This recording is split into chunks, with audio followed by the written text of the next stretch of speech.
derivada por los 4 pasos. Para entender la derivada tenemos algunas apreciaciones importantes que debemos conocer antes. Y lo primero que debemos saber es la definición de derivada. Una definición simple que podemos tener es que la derivada de una función es la razón de cambio o variación de una función respecto a una variable. La derivada implica que una función cualquiera vamos a estudiar cómo cambia respecto a la variable para la cual está definida. Como puede ser el tiempo, puede ser x, puede ser alguna otra variable que pueda cambiar de un momento a otro. Algunos ejemplos que tenemos de la aplicación de las derivadas es la velocidad.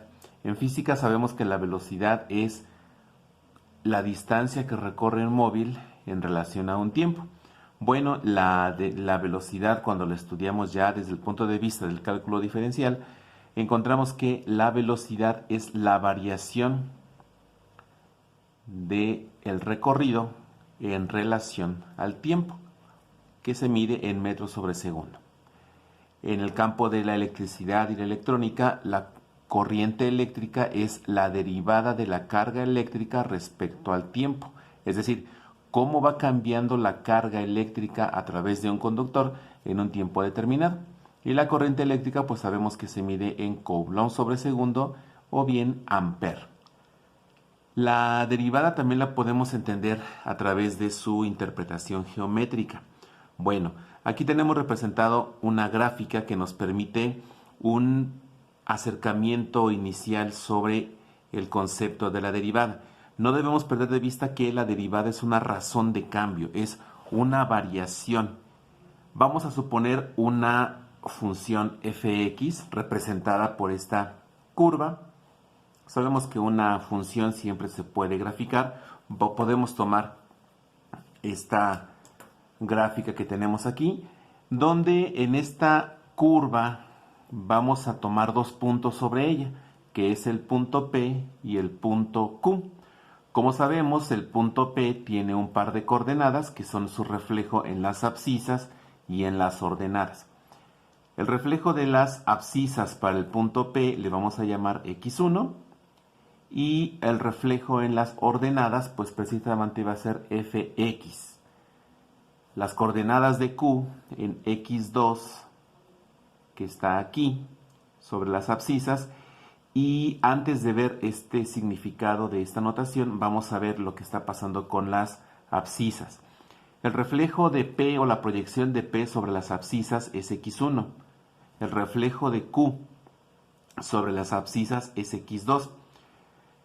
Tomando en cuenta que queremos ver cómo va cambiando la función conforme cambian los valores de x, vamos a ver cómo se va aproximando el punto x2 al punto x1. Es decir, hay una diferencia entre x1 y x2. A esa diferencia le vamos a llamar incremento. Un incremento en matemáticas es una diferencia entre dos cantidades. Por lo general se representa delta x. En algunos otros lugares le pueden llamar también h o delta x. La verdad es que es indistinto si usamos delta x o usamos h. Bueno, significa que la diferencia que hay entre x1 y x2, que encontramos restando precisamente sus valores, le vamos a llamar delta x. Ahora, lo que nos interesa es ver cómo va cambiando o cómo se va aproximando x2 a x1, porque lo que queremos es que el punto Q se acerque al punto P tanto como se pueda, pero nunca lo va a poder tocar. Si trazamos una recta a través del punto P y el punto Q, encontramos que la recta que pasa por ellos es una secante. Por definición sabemos que la secante intersecta por lo menos en 2 puntos a una gráfica.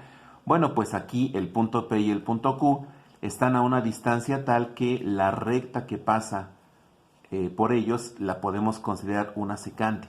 Lo que queremos es buscar que esta secante se convierta en una tangente.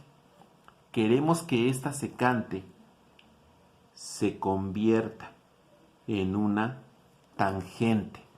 ¿Por qué en una tangente? Pues porque la tangente sabemos que por definición solamente toca un punto sobre una curva.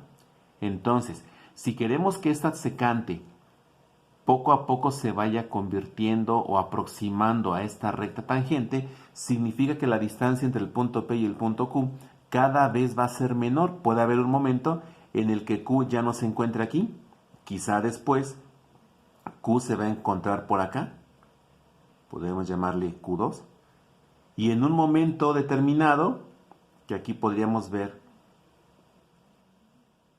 que ahora la nueva X estaría aquí, sería digamos X3, lo que traería que el incremento ahora lo tenemos aquí. Si nos damos cuenta, el valor del incremento va a cambiar, pero en un momento después el punto Q ahora, por ejemplo, puede estar aquí y le vamos a llamar Q3. Este valor de Q3 tendrá su respectivo valor de X, que será X4, y la diferencia respecto a P ahora va a ser este. Y así sucesivamente vamos a ver que Q lo podemos acercar y acercar tanto como sea posible. Si trazáramos las rectas que se forman en esos puntos P, Q2, P, Q3, P, Q4, Q5, en fin, veríamos cómo la secante se va acercando y la diferencia entre P y Q, como es más pequeña, va a llegar un momento en que la diferencia va a ser tan pequeña que podemos pensar que P y Q están prácticamente uno inmediatamente después del otro.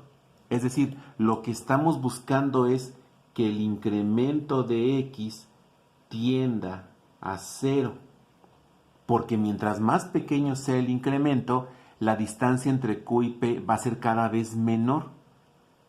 Ahora, ¿cómo se refleja eso en el valor de la ordenada?